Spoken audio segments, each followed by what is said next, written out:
Brought to you by Palvi Agrico.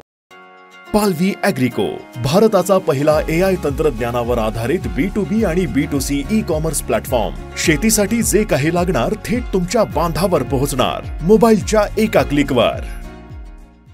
या केसमध्ये आरोपी गोपाल बदनेचा कुठलाही सहभाग नाही, त्याला खोट्या केसमध्ये गुंतवलेले आहे।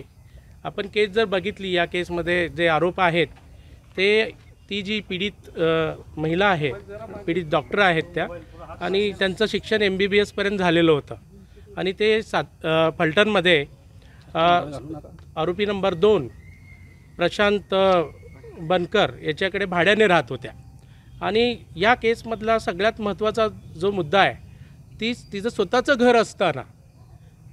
घर असताना फलटणमध्ये ती हॉटेलमध्ये रूम घेऊन भाड्याने राहते आणि फिर्यादीमध्ये सुद्धा आणि तिने हातावर लिहिलेल्या हस्ताक्षरामध्ये सुद्धा ते हस्ताक्षर तिचं आहे नाही, ही न्यायप्रविष्ट बाब आहे। हस्ताक्षर तज्ज्ञाकडून रिपोर्ट आल्यावर किंवा तपासामध्ये त्याची सत्यता पडताळली जाईल, परंतु स्वतःचं घर आहे आणि असं असताना ती पीडित डॉक्टर महिला रात्री 1 वाजता हॉटेलमध्ये जाऊन रूम घेऊन राहते। याचा अर्थ तिला त्या ठिकाणी काहीतरी त्रास झाला, तिला राहणं अशक्य झालं आणि तिने केलेल्या आरोपामध्ये गेली 4 महिने सहआरोपी तिला त्रास दिसतोय असा तिचा आरोप आहे। मला त्या आरोपाबद्दल या स्टेजला कारण आरोपीकडून घेतलेल्या माहितीवरूनच मी जे काय ते आपल्यासमोर बोलतो आहे। मी या आत्ताच्या घडीला त्याच्या सत्यतेबद्दल मी काही कमेंट करत नाही, परंतु जर बघितलं याच्याविरुद्ध जर आरोप केलेला, गोपाल बदनेंविरुद्ध पोलीस अधिकारी असल्यामुळं थोडासा मीडियामध्ये हा प्रश्न उचललेला आहे, मीडिया ट्रायल पण चालू आहे, परंतु सत्य तपासामध्ये येईल, तपासामध्ये कळेल। कारण तिने जे आरोप केलेत बलात्काराचे त्याही आरोपांचं आम्ही खंडन केलेलं आहे। कारण जर एखाद्या स्त्रीवरती जर बलात्काराचा आरोप केलेला असेल तर ती स्त्री बलात्कार कुठे झाला, किती वाजता झाला, कुठल्या ठिकाणी झाला, किती तारखेला झाला, या गोष्टींच्या तारखा ती लिहून ठेवेत।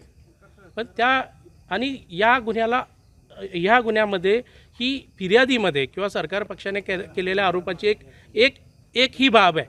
दुसरी जी बाजू आहे या गुन्ह्याची, कारण या केसमध्ये आपण जर बघितलं तर पोलीस अधिकारी तिला अटकपूर्व वैद्यकीय तपासणी करत असताना तिला फिट करून द्या असं काही आरोप केलेले आहेत त्यांनी किंवा नातेवाईकांनी केलेले आहेत। तर त्या आरोपाच्या बाबतीमध्ये ह्या ज्या डॉक्टर होत्या त्यांना नाईट ड्युटी असायची आणि त्या नाईट ड्युटीवरती असताना पोलिसांनी अटक केल्यानंतर आरोपीची अटकपूर्व वैद्यकीय तपासणी करणं, त्यासाठी त्यांना घेऊन जाणं हा पोलिसांच्या कर्तव्याचा भाग आहे। त्यांनी काय दुसरं चुकीचं गैर केलं असं मला नाही वाटत। आता यांना ते करायचं होतं ह्या सगळ्या गोष्टी अनुत्तरित आहेत, परंतु तरीसुद्धा या पोलीस अधिकाऱ्यांनी त्या आरोपीची अटकपूर्व वैद्यकीय तपासणी वेळेवर करत नाहीत किंवा करायचे टाळाटाळ करतात आणि तपास करत असताना ते त्यांचं जे कर्तव्य आहे ते बजावत नाहीत। याबद्दल त्या पीडित डॉक्टर महिलेविरुद्ध जिल्हा शल्यचिकित्सक यांच्याकडे तक्रार अर्ज केली आहे आणि त्याची ती इन्क्वायरी चालू आहे आणि त्या इन्क्वायरीमध्ये सुद्धा त्यांचा जबाब घेतला आणि त्यांनी देखील पोलीस अधिकारी त्यांच्यावर दबाव आणतात वगैरे वगैरे। आता शेवटी आरोप केल्यावर प्रत्यारोप होणार, त्यांनी सुद्धा त्या पोलीस अधिकाऱ्यांविरुद्ध तक्रार केली आणि त्या तक्रारी केलेल्या पोलीस अधिकाऱ्यांमध्ये या आरोपी गोपाल बदनेंचं सुद्धा नाव आहे।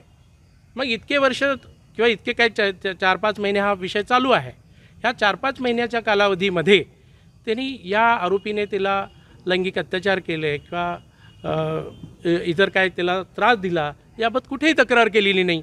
आणि जे आरोप आम्ही न्यायालयासमोर ठासून हा मुद्दा मांडलेला आहे की बलात्काराचा जो आरोप आहे तो खोटा केलेला आहे आणि आत्महत्यास प्रवृत्त केलं त्या महिलेला, याबाबत कुठलाही आरोपीचा सहभाग दिसत नाही। त्यामुळं या आरोपीला खोट्या प्रकरणामध्ये गुंतवलेला आहे, तो निष्पाप आहे, निर्दोष आहे ते न्यायालय ठरवेल, पुराव्यामध्ये दिसेल। आणि या घडीला या व्यतिरिक्त दुसरं काही मला दिसत नाही। त्यामुळं या केसमध्ये हा आरोपी आधीच्या तक्रारी ज्या आहेत, आरोपीने त्या महिलेविरुद्ध केलेल्या तक्रारी आणि त्या महिलेने आरोपीविरुद्ध केलेल्या तक्रारी, त्या अक्षापोटी आरोपीचं नाव या प्रकरणात आलेलं आहे आणि चुकीच्या पद्धतीने त्याला गोवलं गेलेलं आहे। शेवटी त्याची नोकरी, त्याचं करिअर या सर्व बाबीमुळे गेलेलं आहे। त्यामुळे आता तपास चालू आहे, न्यायप्रविष्ट बाब आहे.